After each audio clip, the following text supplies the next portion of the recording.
Now question number 6. Good morning. Question number 6 पे आए थे हम. 12.2 is running. Question number 6. Text book निकालो. टेक्स्ट बुक में पहले क्वेश्चन पढ़ो. क्वेश्चन क्या है? A cottage industry manufactures pedestal lamps and wooden shades. Pedestal lamp means जो पेडेस्टल लैंप का मतलब होता है ऐसे बल्ब आते हैं, वो पेडेस्टल लैंप हम लैंप ही समझेंगे. और shades, use of grinding and cutting machine and a sprayer. एक ग्राइंडिंग मशीन है और एक स्प्रेयर है. मीन्स आपको स्प्रे कुछ करना होगा. It takes 2 hours of grinding machine and 3 hours on the sprayer machine of lamp. और उसका टाइमिंग्स दिया हुआ है. तो कितना लैम्प और कितना वो मशीन प्रोड्यूस करना पड़ेगा.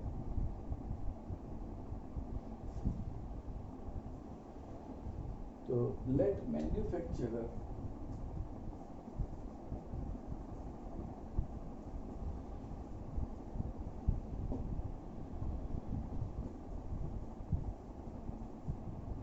produces X unit lamp and Y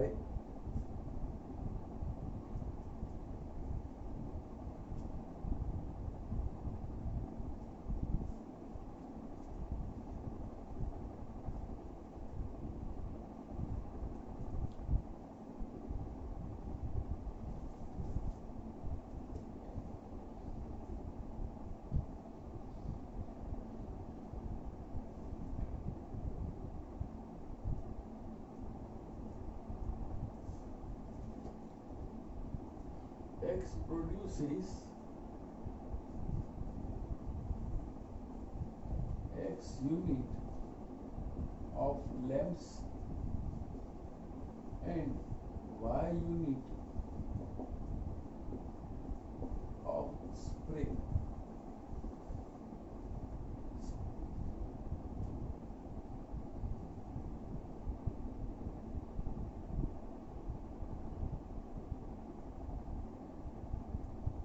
Y unit of lamps and shade. Shade है कि क्या है? And Y shades per day.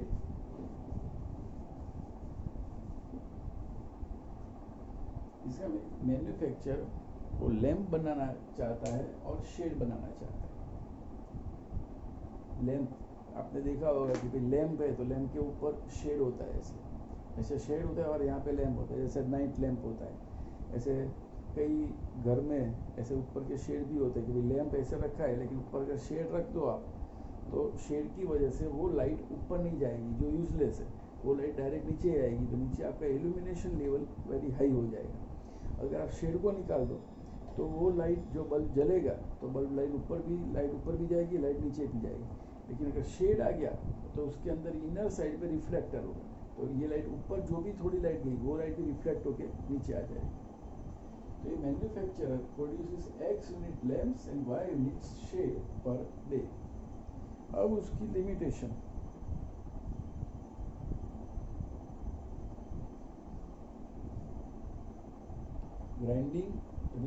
Grinding and cutting machine and spray machine.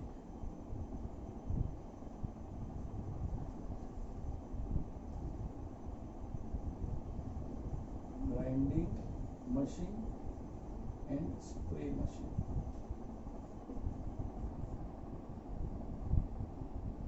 यहाँ पे आएगा लैंप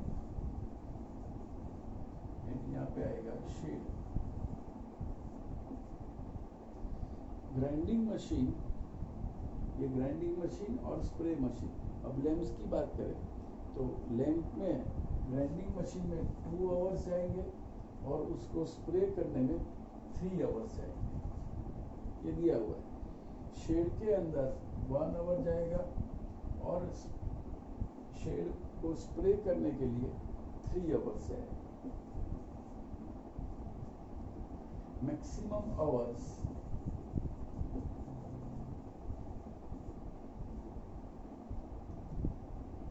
ग्राइंडिंग मशीन के लिए 12 आवर्स एंड 20 आवर्स। पूरा डेटा आवर्स में दिया हुआ है, तो no need to convert into minutes. तो अब आपको पहला इक्वेशन आएगा, लैंप कितने हैं x यूनिट और शेड y यूनिट।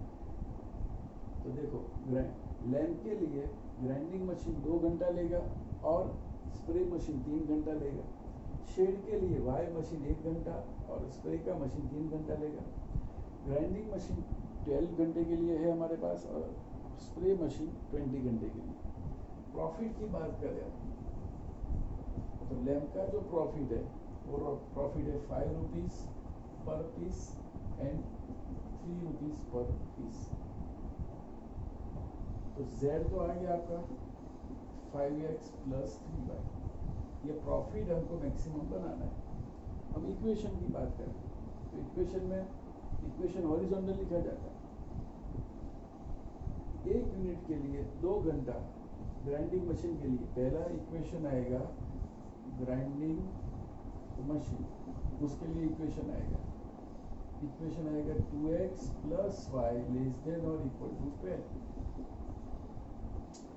ये ग्राइंडिंग मशीन का इक्वेशन हुआ। ग्राइंडिंग मशीन के लिए 1 घंटे में एक लैंप के लिए 2 आवर्स लगेंगे, तो x लैंप के लिए 2x आवर्स लगेंगे। शेड के लिए 1 घंटे में एक शेड के लिए 1 घंटा, तो y शेड के लिए y। Same way spray machine, एक मशीन के लिए 3 आवर्स, स्प्रे मशीन एक लैंप के लिए 3 घंटा स्प्रे करना पड़ेगा, तो x के लिए 3x। तो ये दूसरी बात आएगी स्प्रे, इसमें आएगा 3x plus 3y less than or equal to 20। दूसरा इक्वेशन, ये इसको सॉल्व करो। Point of intersection of both is 4 4। तो इसका आपको ग्राफ प्लॉट करना है, राइट। और इसका ग्राफ प्लॉट करोगे तो आपको Z मैक्सिमम मिलेगा। दैट पॉइंट इज 4, 4 5 4 20 20 प्लस 12, तो 32 रुपीज का मैक्सिमम प्रॉफिट होगा। तो 32 रुपीज नहीं होता, this amount is in lakhs and crores.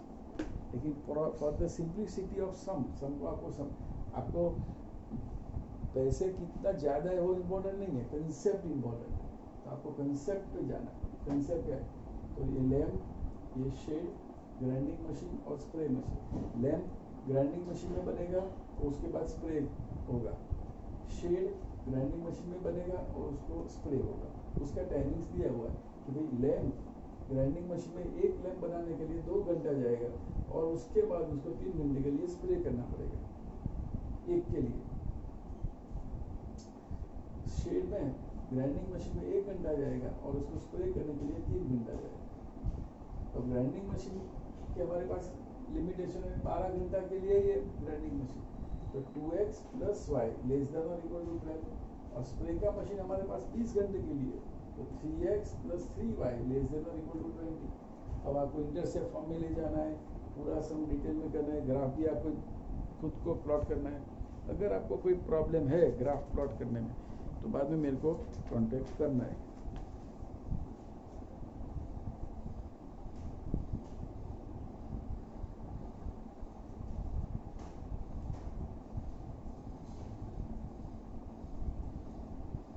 Question number 6 over हो गया।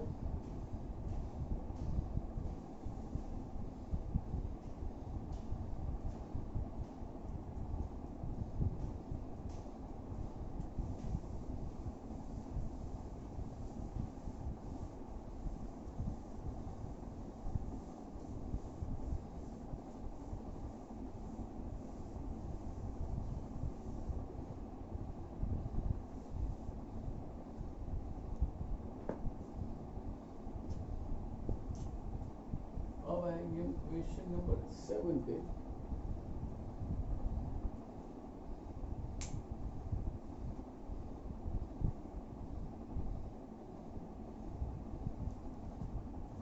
take your book and read the question number 7. Question number 7 है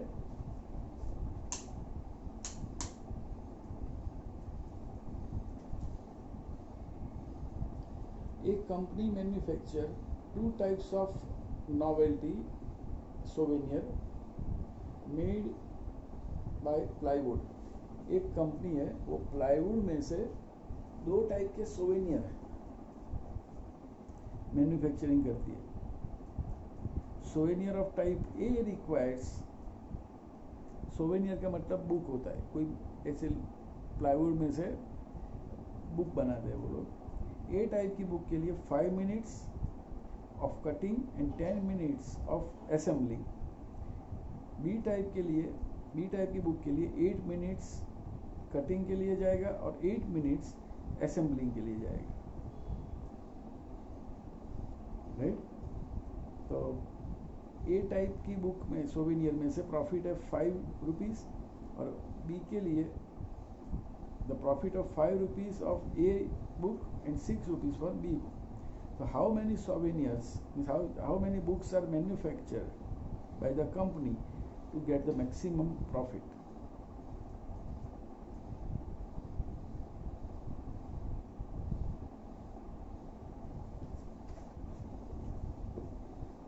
तो ये जो 6 नंबर का सम देखा हमने, ऐसा ये सम है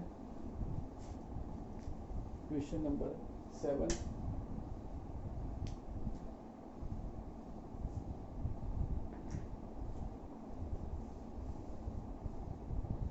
Company manufactured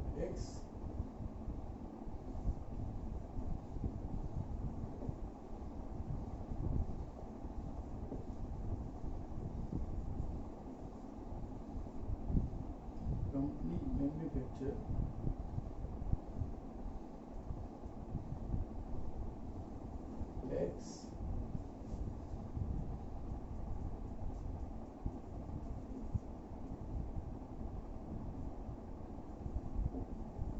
X souvenirs of type A and Y souvenirs of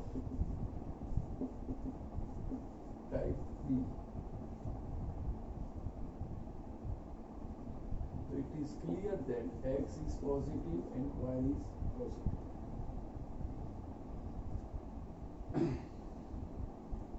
X souvenir and Y souvenir. अब उसके लिए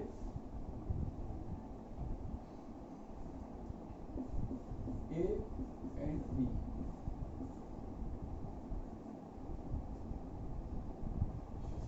तो पहला आएगा कटिंग टाइम,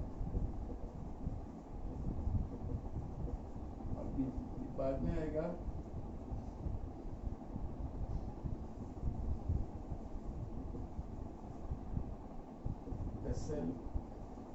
असेंबलिंग टाइम. तो ये जो बुक सोवेनियर का मतलब प्लाईवुड में से बुक बनती है. कोई भी बुक ऐसे भी प्लाईवुड में से ही बनती है, आपको पता ही होगा ये. That's why don't cut this tree. तो एक कंपनी है जो मैन्युफैक्चर कर रही है X souvenirs and of type A and Y souvenirs of type B. कोई स्पेशल टाइप की ए बुक और बी बुक बनाती है कंपनी, और ये दोनों बुक मार्केट में बेचनी है उसको और मैक्सिमम प्रॉफिट करना है. अब डेटा ये है कि ए और बी टाइप का सोवेनियर है, उसका कटिंग टाइम. अब ए टाइप का सोवेनियर की बात करें तो उसमें कटिंग का टाइम होता है 5 minutes एक बुक के लिए, एंड उसको असेंबलिंग करना है 10 minutes. ये बुक बनाने के बाद उसको जॉइंट भी करनी पड़ेगी, बाइंडिंग करना पड़ेगा. It is called assembling. और इसका प्रॉफिट है 5 rupees. अब बी टाइप का जो सोवेनियर है वो कटिंग 8 minute लगाता है, उसका असेंबलिंग भी 8 minute में होता है उसका, और उसका प्रॉफिट है 6 rupees. तो what about the maximum profit? तो अगर ए टाइप का सोवेनियर मैंने लिखा है ना, ए टाइप का सोवेनियर, मैंने कहा X souvenirs of type A and Y souvenirs of type B. तो पहले जेड, तो एक यूनिट 5 रुपीज प्रॉफिट देगा, तो एक्स यूनिट 5x प्रॉफिट, एक यूनिट 6 रुपीज का प्रॉफिट, तो वाई यूनिट 6y। तो we required Z maximum, Z is a profit, ये प्रॉफिट हो गया आपका। अब लिमिटेशन क्या है, तो यहाँ पे मैक्सिमम टाइम,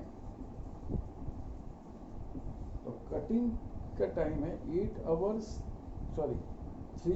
20 मिनट, बट ये डेटा मिनट्स में दिया हुआ है, तो ये भी मिनट में होना चाहिए। 3 आवर्स का 180 एंड 200 मिनट्स, और दूसरे के लिए 4 आवर्स, असेंबलिंग का टाइम है 4 hours is equal to 240 minutes. Equation horizontally बनेगा। कटिंग टाइम की बात करें तो पहला इक्वेशन आएगा कटिंग के लिए, और दूसरा इक्वेशन आएगा असेंबलिंग के लिए। अब कटिंग के लिए इक्वेशन लिखेंगे 5 minutes for a type souvenir. तो एक सोवेनियर में 5 मिनट्स जाएगा, कितने सोवेनियर बनाएंगे x, तो कितना जाएगा 5x, कितनी मिनट यूज यहाँ पे हो गई, एक यूनिट 8 मिनट लेगा। बी टाइप का सोवेनियर एक यूनिट 8 मिनट, तो y यूनिट 8y मिनट। इसका मतलब कटिंग टाइम ए टाइप के सोवेनियर का कटिंग टाइम है 5 मिनट पर यूनिट और 8 minute per unit B type का। तो total minutes less than or equal to 200। पहला इक्वेशन है। दूसरा इक्वेशन असेंबलिंग टाइम ए के लिए 10 मिनट्स, मीन्स एक मिनट में 10 मिनट्स का जाएगा, तो x यूनिट में 10x और ये 8y and it is less than or equal to 240। ये दो इक्वेशन आ गए। अब ये दोनों इक्वेशन आपको प्लॉट करना है, और प्लॉट करके पॉइंट ऑफ इंटरसेक्शन भी निकलना है, एंड देन आपको z मैक्सिमम फाइंड आउट करना है। z की अमाउंट है 5x प्लस 6y। अब ये दोनों का पॉइंट ऑफ इंटरसेक्शन आएगा 8 of third point of intersection is 8,20 820।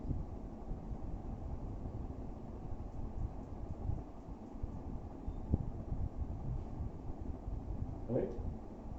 अब उसको आप ग्राफ प्लॉट करोगे तो इसका ग्राफ ऐसा आएगा,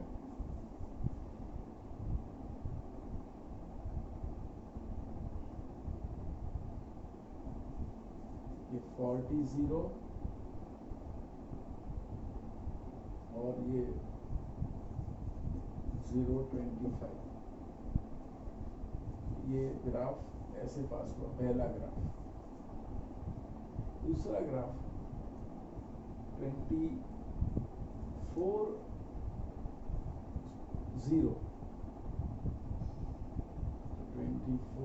यहाँ पे, और दूसरा 0.30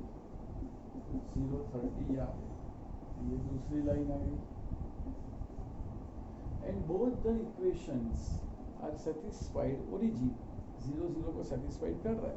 इसका मतलब ये हुआ कि open half of origin, opposite नहीं, ओपन हाफ ऑफ ओरिजिन। तो ये ओरिजिन, तो ये आपका आया, अब ये पॉइंट आया 8,20। अब आपका z है 5x प्लस 6y। पहला पॉइंट है 24 दूसरा पॉइंट है 820 और तीसरा पॉइंट है 0.25। तो यहाँ पे तीनों में z मिलेगा आपको।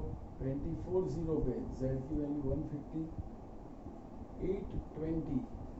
820 में z की वैल्यू 160, 5 8 40 प्लस 120, 0 और 25, तो ये 150। तो ये प्रॉफिट 3 ऑप्शन से हो रहा है। ए टाइप के सोवेनियर 24 प्रोड्यूस करो, मैन्युफैक्चर करो, और बी टाइप का करो ही नहीं, तो इतना प्रॉफिट।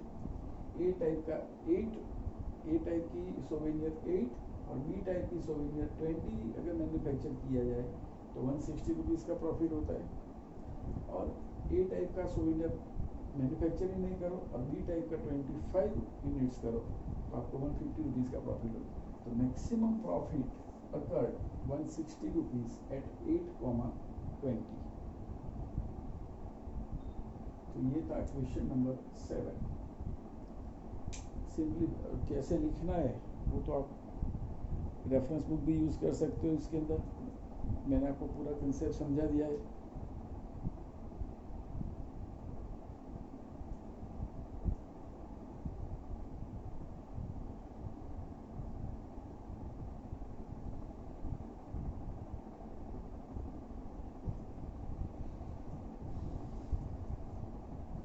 समझ में ना आए तो टेक्स्ट बुक में क्वेश्चन फिर से रीड करो, क्या बोला गया है इसमें।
अब ये वीडियो आपने देख लिया तो क्वेश्चन 7 तक आपको कंप्लीट हो गया आपका। तो आपको 12.2 का क्वेश्चन नंबर 1, 2, 3, 4, 5, 6 एंड 7 वो सभी क्वेश्चन आपको प्रॉपर वे से लिखना है, बाद में ग्राफ प्लॉट करना है। अगर पॉसिबल है तो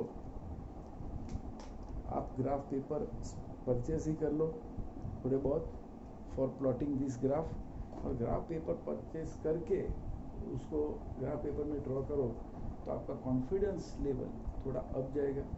और 1 to 7 सम्स आप मेरे को व्हाट्सएप करो।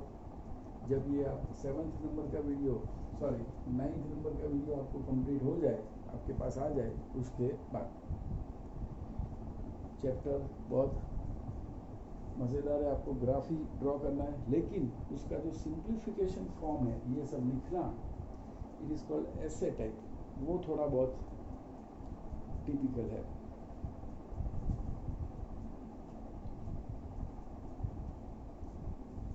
आपको कैसे लिखना है वो मैंने क्वेश्चन 1, 2 में समझाया था। पहले आपको सम में क्या करना है, एक्स किसको लेना है, वाई किसको लेना है, वो करना है।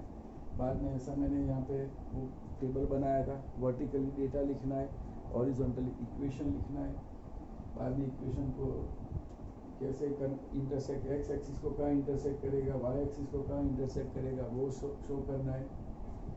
बाद में इक्वेशन सॉल्व करके पॉइंट ऑफ इंटरसेक्शन लाना है।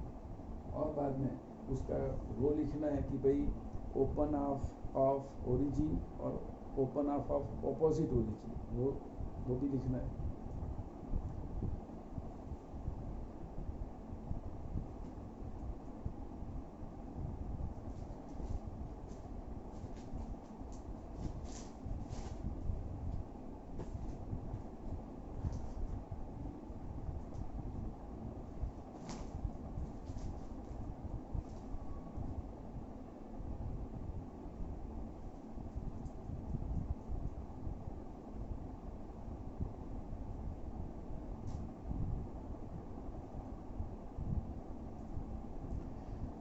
आज के लेक्चर में हम 7 तक ही रखते हैं, बाद में आप क्वेश्चन नंबर 8 तो 10th नंबर के लेक्चर में आएगा। लेकिन 7th लेक्चर जब आपको ये 7th सम मिला तो 7th सम आपको 7 तक अगर कोई भी डाउट है, if you have any type of doubts regarding question 1 to 7 और दिस टॉपिक, तो आप मेरे को व्हाट्सएप कर सकते हो और मेरे को शाम को बिटवीन 6 to 9 में आप कॉल भी कर सकते हो। तो फ़ोन पर भी मैं आपको एक्सप्लेन करूँगा आपको ये क्या है, कोई डाउट है तो, राइट। और अगर कोई डाउट है कि ये लाइन कैसे आई, ये कैसे आया, तो आप, कई बार क्या होता है ये चैप्टर में एक प्रॉब्लम आती है कि ये चैप्टर में ये लाइन कैसे आई, ये लाइन कैसे आई, तो मैं आपको ये व्हाट्सएप पे नहीं समझा सकता, ये मैं आपको टेलीफोन पे ही समझा सकता हूँ, राइट। तो लेकिन आपको, मैं अगर बोर्ड पर ग्राफ ड्रॉ करूँगा और आप ड्रॉ करोगे, वो दोनों में फ़र्क है। मैं ड्रॉ करूँगा तो मैं तो ऐसे रैंडम ड्रॉ करूँगा, लेकिन आपको ग्राफ पेपर में पूरा मेज़रमेंट लेके मीन्स पॉसिबल हो तो मेज़रमेंट लेके ड्रॉ करना है, अदरवाइज रैंडम करोगे तो भी चलेगा। सपोज मैंने यही ग्राफ में देखो 0 और 40 लिया है, तो 24 मैंने रैंडमली थोड़ा आगे ले लिया बस, बाद में लिया है 0.25 ऑन वाई एक्सिस और 0.30 उसके ऊपर थोड़ा ले लिया। लेकिन अगर आपको पता ही है कि 0.40, तो आप ऐसा करो 5 एक ग्राफ पेपर पे 5, 10, 15, 20, 5 यूनिट्स एक स्क्वायर पे ले लो तो आपका हो जाएगा। तो 40 तक आपका 8 स्क्वायर यूज़ होगा और इसमें 30 तक 6 स्क्वायर यूज़ होगा। अगर ज़्यादा स्पेस है आपके पास तो 2 स्क्वायर के लिए 1 यूनिट 5 यूनिट्स, तो पहले 2 स्क्वायर 5 यूनिट्स, बाद में 2 10, बाद में 2, तो आपका पूरा ग्राफ भी यूज़ होगा और आपको एग्जैक्ट पॉइंट 820 आपको मिलेगा। अगर आप ग्राफ आप पर्टिकुलर ड्रॉ कर रहे हो तो आपको उसका जो 820 का जो पॉइंट ऑफ इंटरसेक्शन है वो आपको परफेक्ट, आप बाद में 8 और 20 मेज़र करो बाय स्केल तो आपको एग्जैक्ट मिल जाएगा। तो इसका ये चैप्टर का यूज़ क्या है, तो for getting maximum profit of our business. और कई टाइप के बिजनेस, कई टाइप के ऐसे वर्क्स है कि आप वो वर्क आप 2 या 3 अलग अलग टाइप से कर सकते हो, लेकिन आप कौन से टाइप से करोगे कि जिससे आपको मैक्सिमम प्रॉफिट हो, वो कंसेप्ट है इसमें। लेकिन मैंने अभी रीअसेसमेंट में गया था और रीअसेसमेंट में मैंने काफ़ी पेपर्स देखे। ग्राफ का सम था, 4 मार्क का सम था, इसमें 4 मार्क का सम भी आता है, 2-3 MCQs आते हैं, MCQ ईजी होते हैं। लेकिन जो ग्राफ ड्रॉ करना, प्लॉट करना 4 मार्क्स में आता है, तो मैंने काफ़ी स्टूडेंट्स का सप्लीमेंट्री देखी, उसका ग्राफ राइट था, कोई जगह से आप मार्क्स नहीं काट सकते उसका, वो ग्राफ में से ऐसा ग्राफ ड्रॉ किया था उसने, फिर भी वो स्टूडेंट को पूरे मार्क्स नहीं मिले, 2 मार्क मिले, 3 मार्क मिले, 3.5 मार्क मिले। लेकिन मैंने कई स्टूडेंट्स को देखा कि अच्छा ग्राफ प्लॉट किया था, ग्राफ परफेक्ट था, पॉइंट्स भी परफेक्ट थे, even paper checker gives him 1.5 mark और 2 मार्क्स। अब इसका रीज़न क्या, तो उसमें उसने क्या किया था कि किसको x लिया, किसको y लिया, वो दिखाया ही नहीं था। लेट अस सपोज ये सब में सोवेनियर ए टाइप को, A type is x unit and B type of y, कुछ x और y, और वो भी नहीं लिखा था कि x positive y positive. Direct वो जो लिमिटेशन दी थी उसके ऊपर से डायरेक्ट 2 इक्वेशन लिखे थे, 2 इक्वेशन लिखने के बाद ग्राफ प्लॉट किया था, और ग्राफ प्लॉट करने के बाद इंटरसेक्शन भी नहीं निकाला था उसने, वो भी रफ वर्क में इंटरसेक्शन निकाल के और उसने z मैक्सिमम निकाल दिया था, और उसका z मैक्सिमम सही था, z मैक्सिमम में प्रॉब्लम नहीं था, z मैक्सिमम सही था, लेकिन कोई डिटेक्शन भी नहीं था इसके अंदर, कोई चीज़ डिटेक्ट नहीं की थी कि ये कैसे आया, ये कैसे आया। तो ये मैंने 12.1 एक्सरसाइज में भी पूरा समझाया था, आगे 1, 2, 3 सब में भी पूरा समझाया था। तो आपको ऐसे ही काम करना है, राइट। Okay, bye.